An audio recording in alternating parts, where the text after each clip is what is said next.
But it wasn't, this one said it, that one didn't, this one said it, that one didn't. Just as a block, 80,000 of them said, no deal. You know? As a result, now the whole college, they have their own university you can go to, and you can get a college credit for studying with a medicine man. Because there's 300,000 of them who agree on how they want it to be. I mean, I don't want to hold them up as perfect or anything. They got plenty of conflict going on, and they got plenty of greed and power and corruption and all those trips. But they are an example of what a collective block of people who have a group mind as well as an intact individuality become capable of. Or an even better story, I have a very dear friend who actually, I haven't seen him for a while, and he called as I was leaving for this event.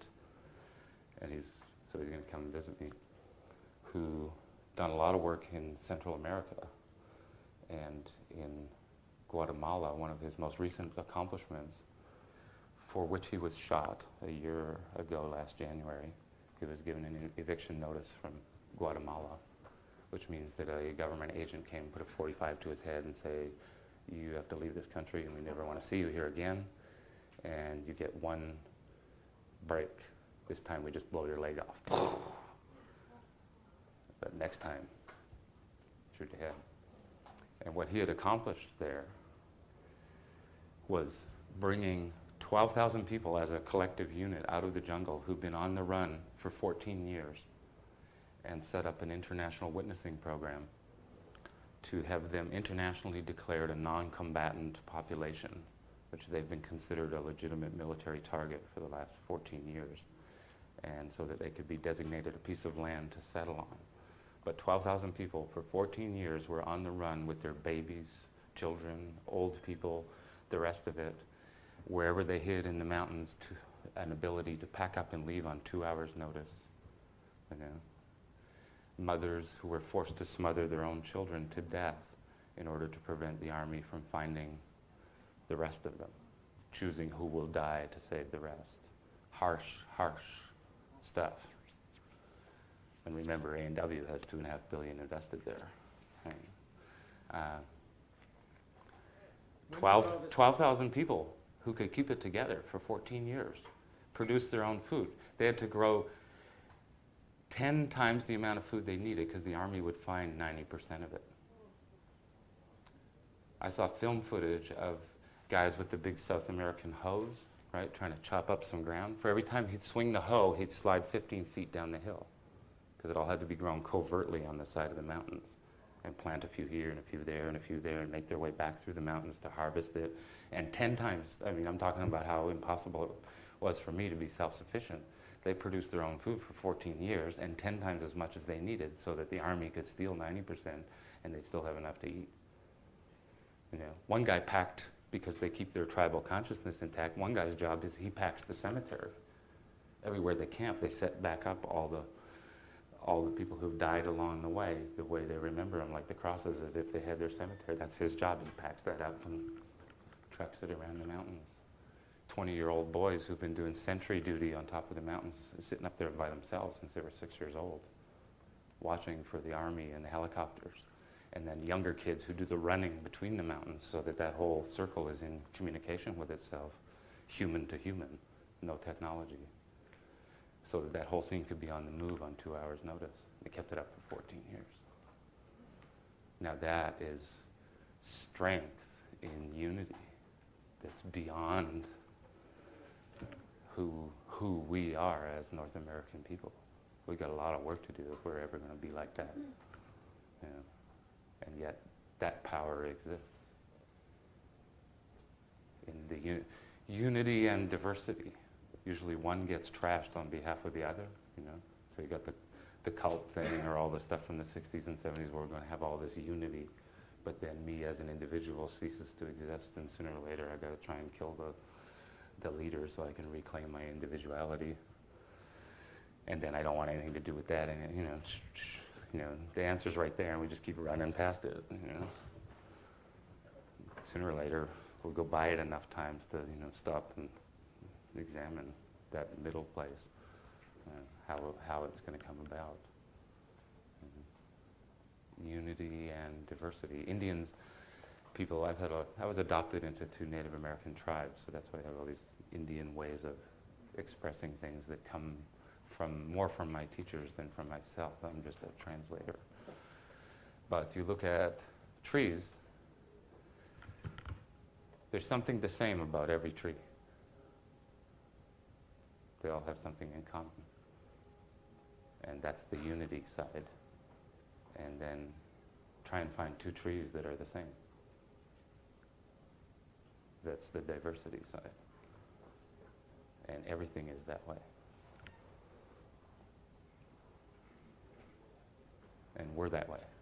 If we can just find the place where we're all trees and then be the tree that you are. Become that. Remove the obstacles. You know, whatever way works for you. The way my elders taught me, they said, we don't care what you call it and we don't care how you do it. If it works, do it. Get closer to the source of your life, because that's where your guidance is going to come from. However you understand that is irrelevant. Just do it. That's the important part. Do what you've got to tell you to do. Thank you. Mario's my name, by the way. I didn't actually have a question. I just wanted to say it seems that it goes right back to your original statement about the native definition of culture. Who you are, why you're here, and where you're going. And I think if we could come to grips with that, 80% of our problem would be finished, and the rest would be just a little bit of work. Yeah. That's it. Yeah. There's a lot in those simple. Because they can't push you around when you know who you are. They can't tell you what to do when you know where you're going and why you're here. So that solves a lot of problems. They can't confuse you when you know where you came from. Yeah. That's all I wanted to say. Thank you. Yeah, Thank you. It's good. You know.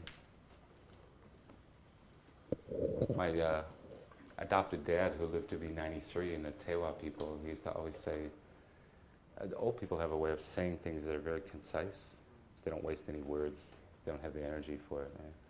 He'd say, you know, I mean, Don, be careful. Be full of care. But don't be afraid to mistake. So if you don't engage it, you don't learn anything. But be full of care, and then your mistakes will be covered by guidance and blessings. If the sincerity is there, you'll find your way. But if you don't engage it, you won't get anywhere. And that's the other thing that they've tried to turn us into, is things that just don't engage. Let them take care of it, you know. So life happens and we don't participate. You know?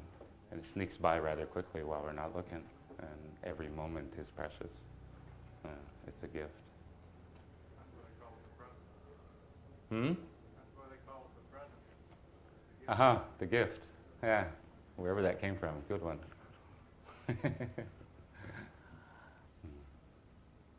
So, we can leave it at that. We can carry on. I hope we get a chance to do the other thing. I don't want to launch that here because then you won't be able to shut me up for another couple hours. Well, do you have something that needs to happen or wants to happen? Well, we were behind, in order for you to have the time allotted, we were behind 20 minutes, so you do have some more time if you want to carry on, if you wanted to go that route. Well, can take it a few steps further, yeah. Okay. Another concept that kept coming up, and then I kept thinking, well, that's for the other thing. Don't do that now, you know, it's too much.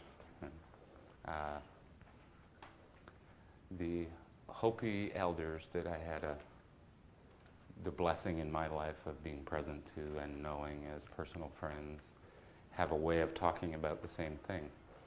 And theirs comes from an old story that's carved in stone. You know? It's actually carved in stone. 2 ways of life that are on Prophecy Rock. There's the original way of life, which goes in a circle around the rock. It's a rock about a little bigger than my arm span and about the same depth, and the carvings go all the way around. And it's an ancient story that they've used as a tool for guidance all the way back to what they call the previous purification, or the flood, as we would know it in our culture. But in their case, it also involves a flood. Purification by water, the one that we're in now, is fire. So on that road of life, there's two roads that separate at one point. And the little stickmen that are walking down the road on the what they call the one-hearted road, there's these guys and they're just cruising along and they have a stick and a bag of corn and they plant seeds and corn grows behind them. And they go all the way around the rock in a circle that doesn't end. And then at one point the other road of life separates from that road. And they call that the two-hearted road. And those little stick guys that are walking up the two-hearted road have no neck. Which means this and this have become two separate things. They're the two-hearteds. Because from that indigenous point of view, this is one thing. We're the ones who made two things out of it, right? We've made all these polarities, right? We're the ones who invented inside-outside. The indigenous people never thought about that. They just put some kind of membrane between them and the elements, but they didn't think of it as inside-outside. You live in a teepee, you're not really inside. Everything that goes on outside is just on the other side of that skin. We made all these things up.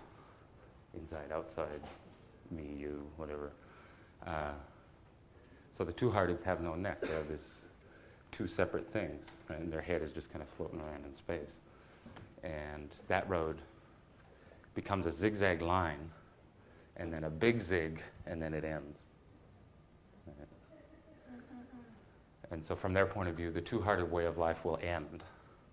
And then there's all these symbols and key points that tell all the story. The whole story is about a 4-hour story to tell it complete, which if you ever have the opportunity, perhaps next year if the world is still cruising, I could arrange to have somebody here who's authorized to tell you that story.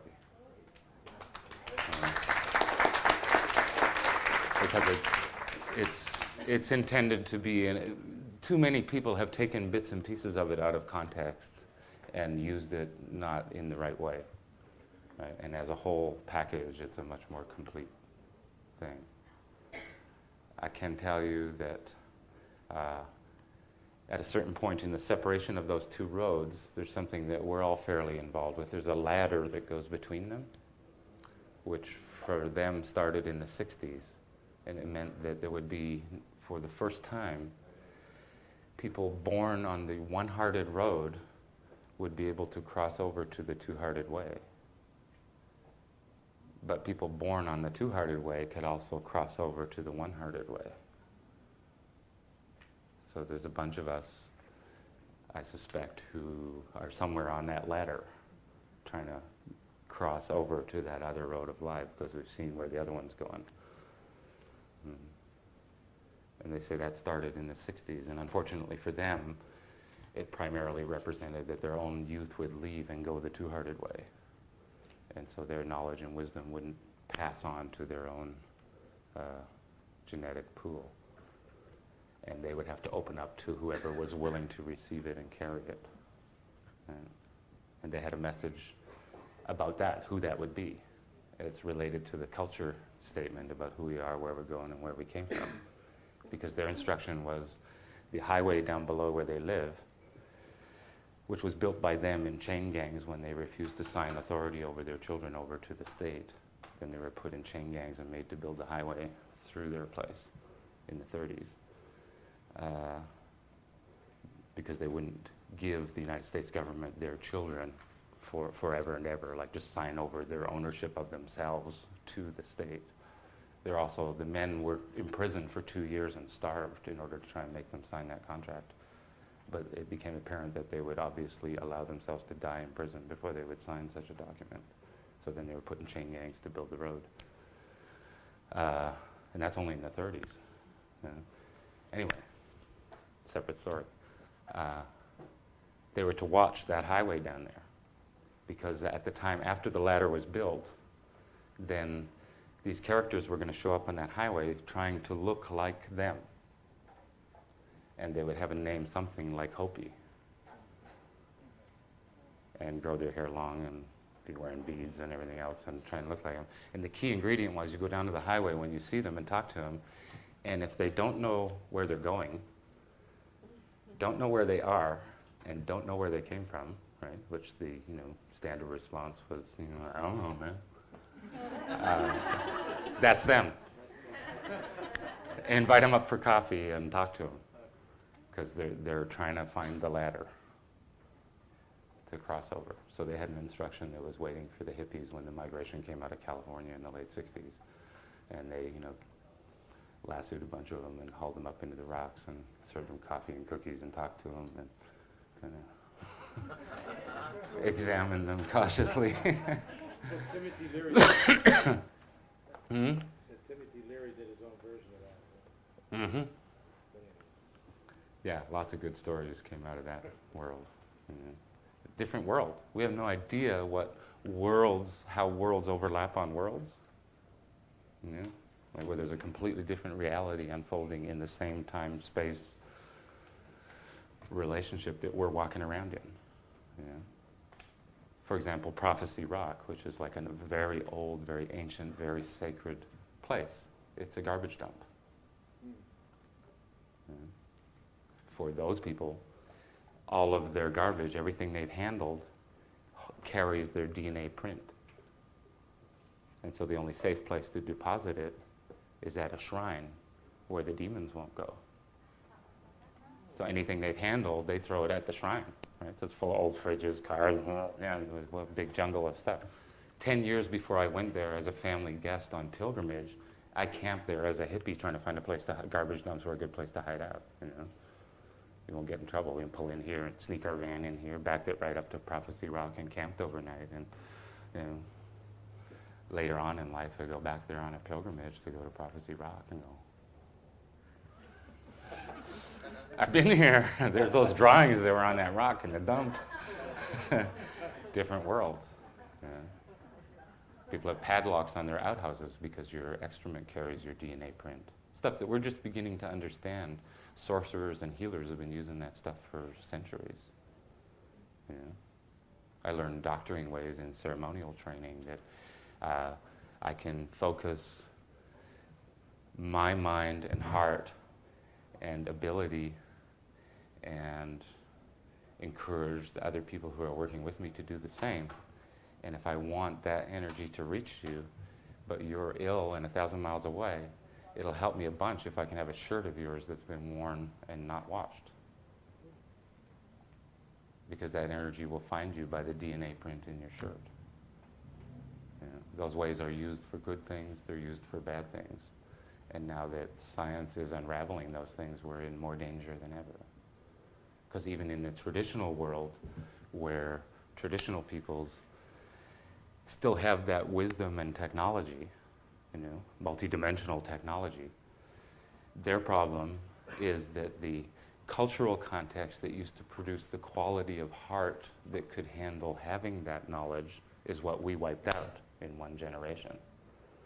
So even if the knowledge was kept, the cultural context in which the responsible quality of being would be produced that could handle having that information was no longer being produced. And in the case of science and technology and the ruling elite, they're on the edge of finding out stuff that's been known all along. And they're the last thing walking around on this planet that's trustworthy to have that information. Which is why all the indigenous cultures have made sure that they never got it. It's all remained hidden from understandings of genetics. Mind-blowing stuff. Hopi Indians, for example, had an understanding of genetic engineering and genetic diversity in relation to corn that makes our modern science in relation to seed and genetic diversity issues look like kindergarten. And so but from a different understanding, a multidimensional understanding that actually this ties well back into the rest of what's happening with healthcare and foods that are being talked about, irradiated foods. Hopis have a word called navote. There's no English word for it. Navote, it's a symbol actually. It's like lightning clouds and a couple of lightning bolts. The way they would say it is their corn still has its navote. And the best translation I could give you is like that the spirit of that life form and the life form are still connected. So that means it has intelligence. right? So their corn, I took it and adapted it to the Canadian prairies. It took 6 years for it to teach itself how to grow there. But it did. Then we moved it to northeast Washington, and it's now taught itself how to grow in Kettle Falls. And the next step, if my life ever calms down enough, is to move it here and adapt it to the Kootenays, which is a very difficult place to grow corn. But because it still has its naivete, it can learn things.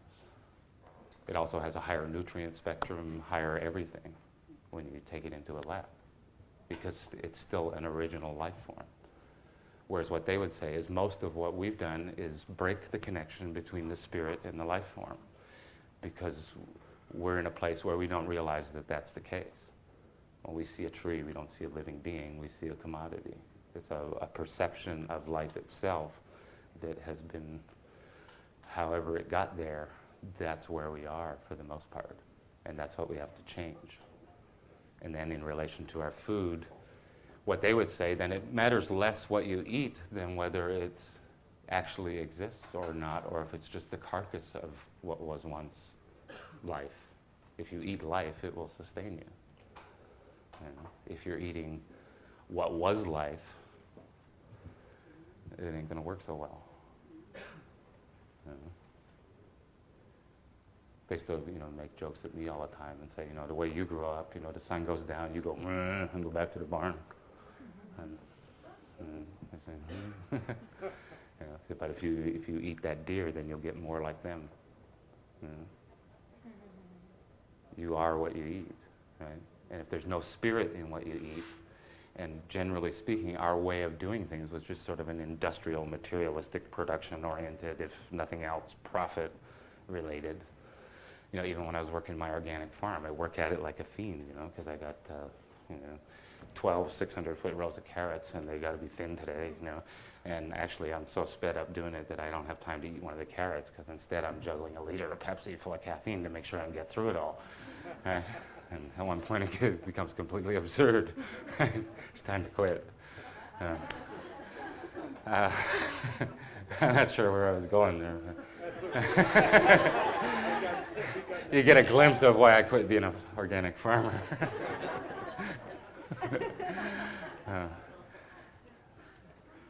It's real important. And our approach to things, almost everything that we take to use, we banish the spirit from it before we take it, instead of knowing how to approach it in a humble way so that the spirit actually empowers what it is that we're going to use and comes with it. Going to build a home out of cedar, there's a way that you can do it where the cedar spirit will inhabit your house because you were given permission to do it that way. And that's real different than just hacking it out of the forest with an endless string of negative emotions while you're at it, whatever you happen to be mad at. Right? I mean, the way we do things, it's so, everything's become its own opposite. Once heard somebody say that the guys who sit on death's doorway, they've been there long, long time. Is that Stephen Halpern who said that? Somebody. Anyway, the number one saying now, which used to be people would do their death song, and because they know when they're going, people would be conscious, it would be part of a process. But now all they hear is, oh, shit, as people go flying through the door.